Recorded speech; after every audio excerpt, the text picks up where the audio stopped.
for someone that some of the viewers that don't know, you are part of many rock bands. This is amazing. Mm, Stoner Kings, Angel mhm, Sodom, Crossfire, the USA Bad Stray. I checked that video out with Crossfire. Amazing mhm. music video. Major props again, StarBuck on that.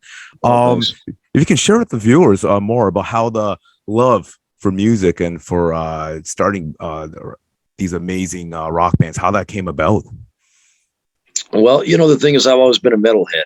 When I was 10 years old, I heard Motley Crue shout at the devil for the first time. And it's just the guitar sound and the riffs and everything, and just that chunka kind of like rhythm. It just completely enamored me.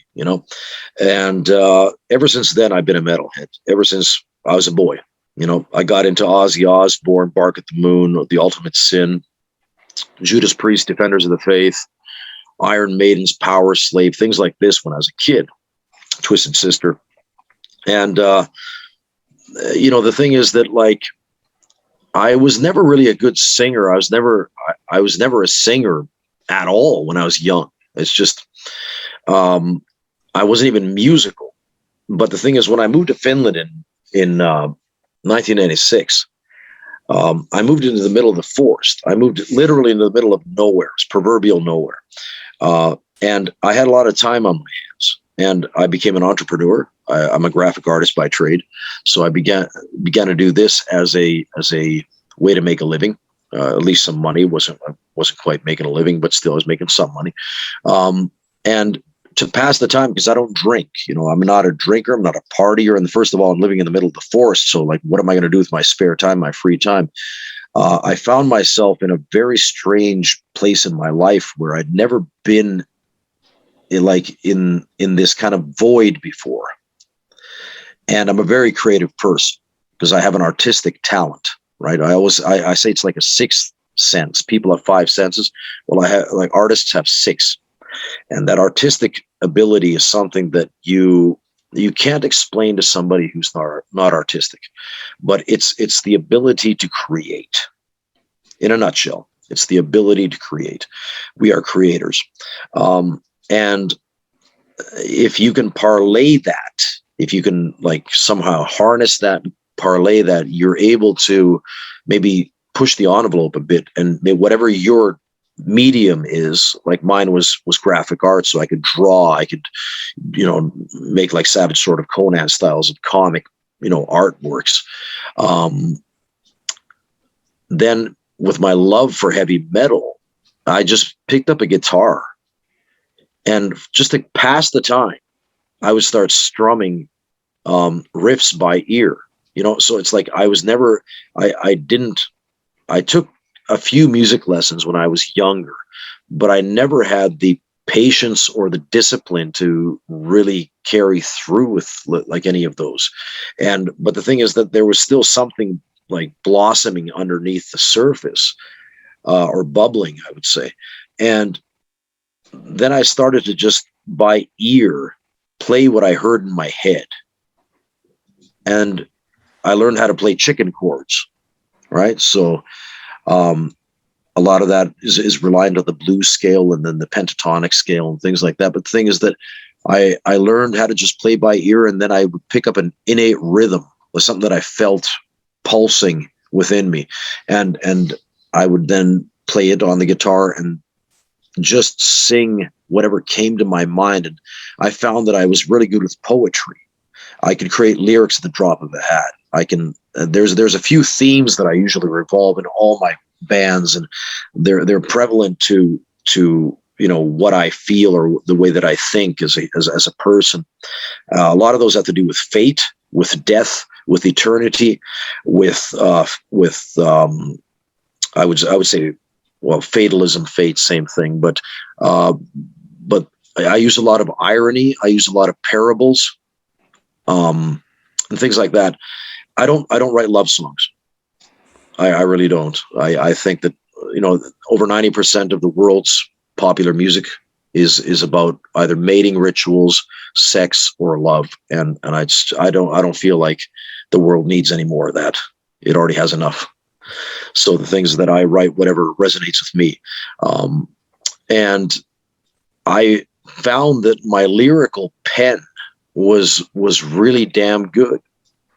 You know, it's like just I'll spout off one of the, with Stoner Kings, we have the song on Spotify. It's probably our most famous song to date. It's from 2006 off this album that we did called Fuck the World. And it's called Sweet Misery. And it is about relationships, but it's about relationships that just go wrong, right? And I'll just verbalize the lyrics for you, because then you understand, like, I wrote these just like at the drop of a hat. And these lyrics are some of my best. And it goes, hey, baby, I love you, but at times you make it so hard to find a reason to hold you when the damage is done. Don't come looking for answers that you can find on the wall. Well, I called her disaster, a catalyst of the fall. Oh, sweet misery, what you mean to me. Oh, sweet misery, how you're bleeding me. My life was in shambles. My soul was a wreck, too close to the candle, but too far from the past. And you'd pray for forgiveness, and I'd give in again. And this game would start over till nothing was left. Oh, sweet misery, what you mean to me. Oh, sweet misery, how you're bleeding me. That's like the level of lyric that I write. That's fucking prolific. I mean, I'm proud of that shit. That's deep shit. And I think that anybody can relate to that. That's like, anybody can relate to that. If you've been through a divorce, if you've been through a shitty relationship, if you've been in a relationship with somebody who's a narcissist, or somebody who's like manipulative, or somebody who's just a tragedy child, somebody who's always in need of a savior, somebody who can't, work their way out of a paper bag or whatever, you've got to always get them out of there, kind of thing. I think anybody can relate to that. And so like, that's the kind of shit that I write, and that's, like I said, it just comes easy to me. It's like breathing. It's like I don't even have to think about it. I think you should be a poet. That's just I'm a philosopher. I'm a philosopher, man. You're a man of many talents, StarBuck. Yeah. A man of many talents. Yeah. That's it. Yeah, those are incredible words. I'm a poet myself, but your level of writing is nowhere near mine. Like I'm more of like the high school level, just choose wise words on my end. But your words are amazing in your songs, and we're grateful that you share that with us. Going back to a little bit of wrestling talk. Are you watching any of the current programs right now, like AEW, or you mentioned NXT War Games that you watched recently? Which storyline or angle that catches your eye at the moment?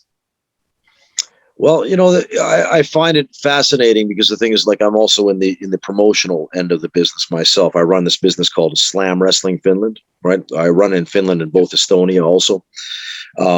And we're looking at expanding into the Baltic sector once this COVID horse shit finally settles and the market opens up. So like Latvia, Lithuania, and things like that, possibly into St. Petersburg, Russia, and like to create a loop around the Nordic sector of Europe in the Baltic sector that we can then tour. But it's a work in progress at the current time. But the thing is that what I watch for in wrestling these days is the creation or the building of the stars of tomorrow. And the thing is that, like, it's a lesson that you really have to take to heart, because the lifeblood of our business are people that are, let's say, our wrestlers, talents that capture the heart and the imagination of the audience en masse, like in large numbers, whether it's Stone Cold Steve Austin, whether it's The Rock or John Cena. But the thing is that you have to capture a large demographic with your persona, and people have to be able to gravitate towards you. So I'm looking at now NXT, and I really was chagrined originally at this 2.0 relaunch. I think the colors are just horrendous. I think they're like, it's like going to Shinjuku, Tokyo. Your eye doesn't rest at all. You're looking around. It's like you're just nervous. It's frenetic. I think that they did away with so many of the older talents, and they brought in just a whole a boatload of new guys and girls that they're green as grass. They have no business being on TV yet. They should be in developmental still, and not on television, but like actually just the training hall and maybe working some house shows and shit like that. But they certainly shouldn't be on on primetime television or on a network. But the thing is that they have a few people that are getting there, and they're getting there not so much by design. They're getting there fast because they have that special X factor. One of those guys is Braun Breaker. And I look at him and it's like he's a carbon copy of Rick Steiner. I remember Rick Steiner back in 1988. And, I followed Rick Steiner's career since the UWF days. And there was always something like special about him. The way that he moved, there was something like really believable, incredible. And it's just, he was explosive. And he moved unlike his peers. And Braun Breaker in today's market, he stands out because he is so much of a throwback to his like father's style of wrestler. Nobody else wrestles like him. Nobody moves like him. Their body language is not like him. He's so powerful. He's so strong. He's got innate, how could you say, he has, what's the word I'm looking for? Instincts. He's got instincts. And these are things that you can't always teach somebody. You can't teach somebody instinct. They either have it or they don't.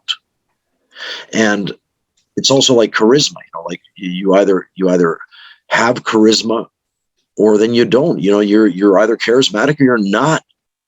And Braun Breaker is somebody, I think the name sucks, but I think that him as a talent, there's something really big brewing under the surface right there, and he's gonna be enormous if they don't fuck him up on the main roster, if they don't mess him up the way they've done so many other people, and they protect that investment. Vince actually takes a personal liking to this guy and says that, okay, I'm going to build him like I did Roman, right? If he would do that, I think he'd have a breakaway star for the future right then and there. So like when I look at 2.0, I'm looking at Braun Breaker.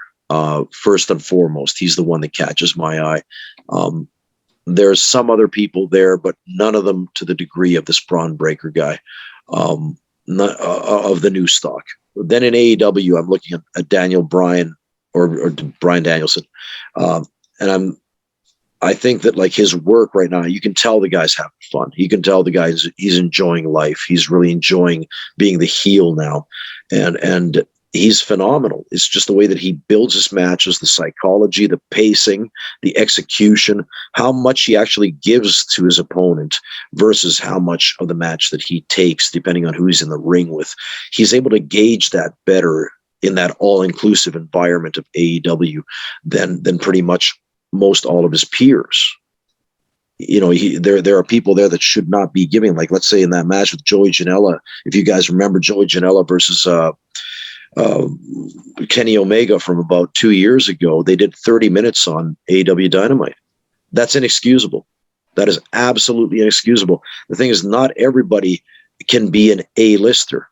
You can't. You need to have top tier stars. You need to have upper mid card. You need to have mid card. You need to have curtain jerkers, or then like enhancement talents.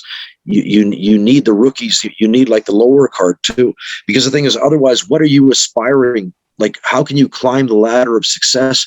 How can you have people follow your journey if they don't see your struggle? So therefore, you have to have established stars that are already at that level where they're protected. And then you have to have people scratching under that surface, trying to reach that next level. Let's say like Jericho was back in the day with Rock and Austin. He got there. But the thing is that the people have got to want to see you get there too. And you cannot be profiled even Steven for 30 minutes to go toe to toe with somebody and do all the moves under the sun to them and have, allow for that to happen, whether you're an agent or a promoter or whether you're a booker. You cannot allow that to happen, because the thing is, then you're not protecting your investment. It doesn't make you special. If like everybody's special, then nobody's special. You know what I mean?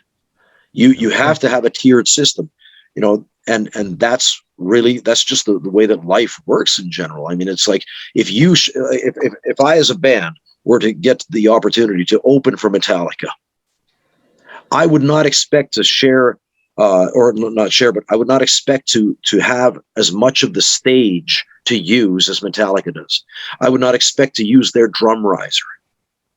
I would not expect to get the same PA. I would not expect to get the same lights. Why? Because I'm not Metallica. I'm with Stoner Kings. So I don't deserve, I'm not at that level. I don't have the longevity. I don't have the tenure. I don't have the worldwide renown of James Hetfield and company. So therefore, no, I don't deserve the same treatment. If I work my way up there one day, let's say in 10, 15 years, whatever, just a case example, but if all of a sudden my band catches fire to that degree and people are like, oh man, they speak of me in the same breath as they would Megadeth, Anthrax, Metallica, then maybe one day I'll get that same stage presence, the same stage show, that same treatment, but not now. And nor should I expect to get that. So that applies to wrestling too. And that's where it's like in today's market, I think Hangman Page it's nice to see that he finally, somebody who's quote unquote more or less homegrown, so to say, in AEW, even though he's not originally AEW talent, but still, I mean, we can say that he's kind of like a AEW guy, that he's getting his time under the sun. Now it's nice to see that. I think that people really want to like this guy, want to get behind him. There's some other people there that I think that it's interesting to watch. But the thing is that I think that overall, the one thing that chagrins me about today's pro wrestling is that everybody's in such a hurry to get their shit in. And everybody's so concerned about, like, somehow they think that not less is more, but that more is more. And it reminds me of a story that Chris Jericho told me. Chris is a good friend of mine to this day. And Chris told me a story that he was with New Japan back in the day, and they would go up to the northern Japanese towns and the cities in northern Japan, and Keiji Muto would only do 2 moves in every match, like maybe the handspring elbow into the corner and maybe the moonsault or something, but he'd only do 2 moves up in the mountains, right? This is not Tokyo, it's not Osaka, it's not Nagoya. And Jericho would ask Muto afterwards, he said, Muto-san, why do you do so little? You know what Muto's answer was? He says, Jericho-san, every 1 bump less is 1 bump more later on. Wow. Do you understand? It's like saving his body. Right? Understood that? Yeah. Get insight there. Wow. What's that? Oh no, I mean it means it's saving more longevity. Is that what it is, StarBuck? No, but it's also, if you think about it, it's in the context of the match itself. Now, if you infiltrate, not infiltrate's the wrong word, but if you perforate your match with bumps upon bumps and moves upon moves, if it's just action, I'll draw you a cross comparison. If you watch these old James Bond movies, which are, prolific, with Sean Connery or with Roger Moore, and you then compare the James Bond of yesteryear to the Daniel Craig James Bond, or maybe more so the Pierce Brosnan James Bond, where it's more like bang, bang, bang, bang, bang, bang, machine gun going off, right? Right. Action, like cut, right? So angle after angle. The thing is that you become desensitized, where if you pick and choose your spots, if you carefully map out where you put what you put, like let's say you have a few key things. Let's say you have a 6-shooter, right? Mm-hmm. You got a revolver, a gun, and you only have 6 bullets. You ain't going to be shooting that thing off as you would a machine gun. Oh. Not going to happen. Mm-hmm. You're going to pick and choose your spots that you're going to unload those 6 bullets in. This is the point, the cross comparison with what Keiji Muto said. Every 1 bump less is 1 bump more later on. It will mean more. It will mean more if you pick and choose your spots. Think of like the matches that Hulk Hogan had. If you count in your mind, if you like, okay, whether or not you believe that Hulk Hogan's matches were 5-star matches. Now, okay, so Dave Meltzer comes up with a 5-star scale, but whoever made Dave Meltzer, Jesus Christ, of professional wrestling? I never made him that, but all of a sudden, somebody has chosen to make Dave Meltzer the ultimate authority on professional wrestling. Yeah. But his 5-star rating system is such that if you think of like the people that drew money, what's the name of our business? Professional wrestling. Professional. It relates to money. It relates to earning an income, making business, right? Generating business. So if you think of Hulk Hogan, I think you got to argue that he's one of the greatest wrestlers of all time because not because of his skills, but because of the fact that he generated so much money for his company, for himself, and for the people that work with him. So therefore, if you think of Hogan and the way that he did his piece of business, how many bumps did Hulk Hogan ever take in a match? You can count them. You can take any Hogan match and you can go back and you can count the bumps, and you'll get under 5 bumps a match. He will take under 5, usually between 2 and 3 bumps a match on average is what Hulk Hogan will take. He'll break down to a knee, he'll go down to a hip, then he'll be down on his back. But he will not take flat back bumps or front bumps in the match, hardly at all, unless he's taking one body slam or unless he takes a clothesline or a back elbow or something that knocks him off his feet. But that's going to be, it's between 2 and 5 bumps per match. But he didn't need to do more than that because he knew how to work. He knew his piece of business, and he knew his audience. He knew what he could get away with. And it's like at no point were you ever analyzing his matches in the past saying that, oh, he's doing so little. And nobody would do that because the thing is that you were thoroughly entertained and you were thoroughly engrossed with what you were seeing. This is the magic of professional wrestling. When you have guys that can get away with doing less and making it mean more. That's what Keiji Muto meant when he answered Chris Jericho, that every 1 bump less is 1 bump more later on.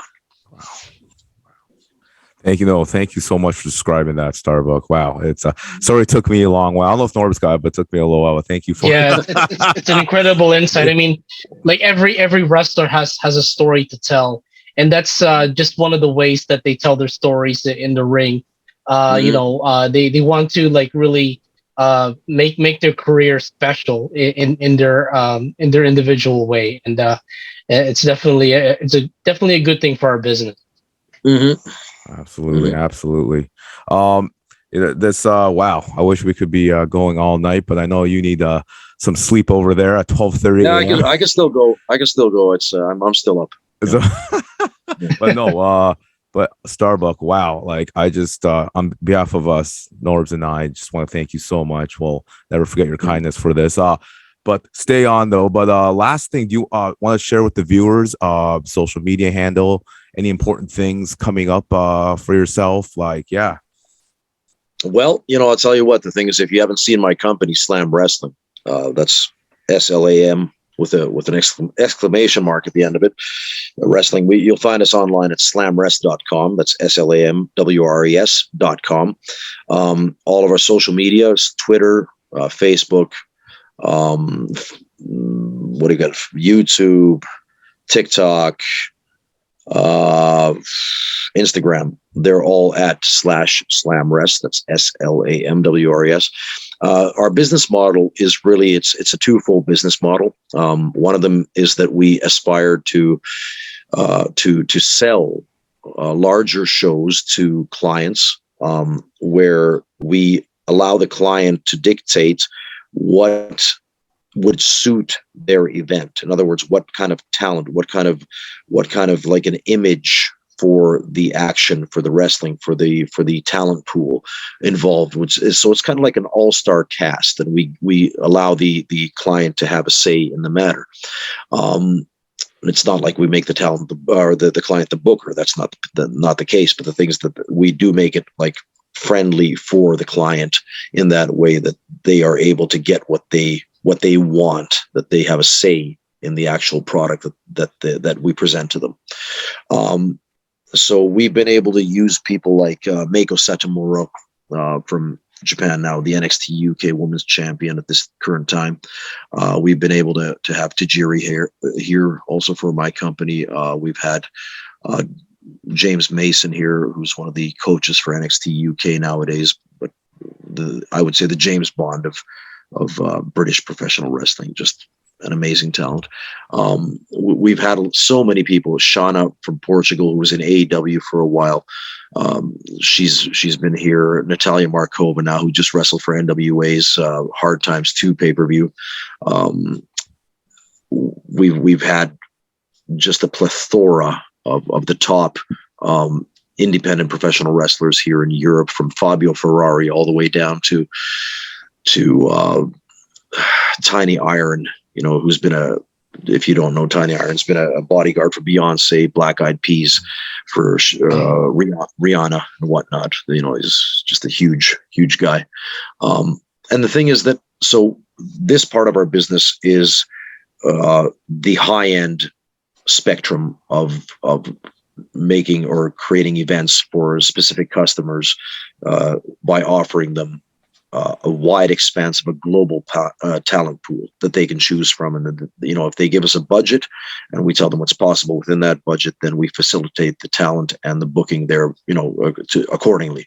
Then I have my own talent that I raise up here in Finland, that I train my own wrestlers. So I have a new crew of young upstart talents, and some of them are very talented. The training is very intense. It's very detail oriented, very old school, and it's very realistic. So the thing is that it's a throwback in philosophy and in the way that, like, we bring up talents here, but we produce like diamonds in the rough with this approach. And so we do some shows where to give our younger talents and our newer talents an arena and an audience to work in front of and to hone their craft. Then we do domestic shows with like on a smaller scale, or then on a mixed scale, where I use part of the crew as an international talent base, and then part of the crew I use with my own newer talents. And thereby we will also be opening up our own network. So, like, as you know, WWE has their own network. There are some companies, like, for example, that friends of mine that are promoters here in Europe, OTT, which is Over the Top Wrestling in Ireland. They have their own network, OTT On Demand. Fantastic company. I really recommend checking them out. They use guys like Will Ospreay. They use guys like Pete Dunne and Tyler Bate, people like that. So they have a lot of the top talents working for them too. In addition to that, another company, for example, that has their own network is GWF out of Berlin, Germany. That's a German Wrestling Federation. HCW, which is Hungarian Championship Wrestling, they have their own network also. Now we're going to be opening up our own network. It's going to be under the URL of SlamWrest. That's SLAMWRS.TV. And it's going to be opening up at the beginning of the year 2022. And that's going to be a pay service. I really recommend for everyone to check that out, because that's going to be worth your paying dollar or you're paying euro, whatever your currency is. And this is pro wrestling with a very much, it's a throwback approach, because the thing that we're not doing modern pro wrestling in the sense that where it's like every ROH, I'm not putting nobody down. I'm just saying that the modern style of pro wrestling, the high spot oriented dopamine kick, constant motion, constant arms and legs flailing to and fro without really paying much attention to how much contact is made. We don't do this style of wrestling. What we do is we do a more like an 80s, early 90s style of the old NWA, Mid-South UWF / maybe some of the New Japan flair thrown into the mix, where you have a believable, tight, hard-hitting, competitive product. Not over the top, not goofy, not comedic, at least not intentionally comedic. If somebody's comedic, for whatever their personality is, it's just down to them. It's not because we write it into the script, so to speak. So the thing is that what we produce is a breath of fresh air. It's something which, if you're yearning for the kind of professional wrestling, which is a sports oriented, a believable product, which is more so a throwback product that, like the wrestling you grew up on, then you really do yourself a favor and check out Slam Wrestling.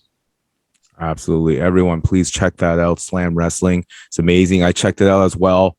Great future for Slam Wrestling as well. And StarBuck, don't go anywhere. But I just want to say, just to invite our viewers, StarBuck, thank you so much again for joining us. And to all the viewers, Tea Time with Tommy Long Cup.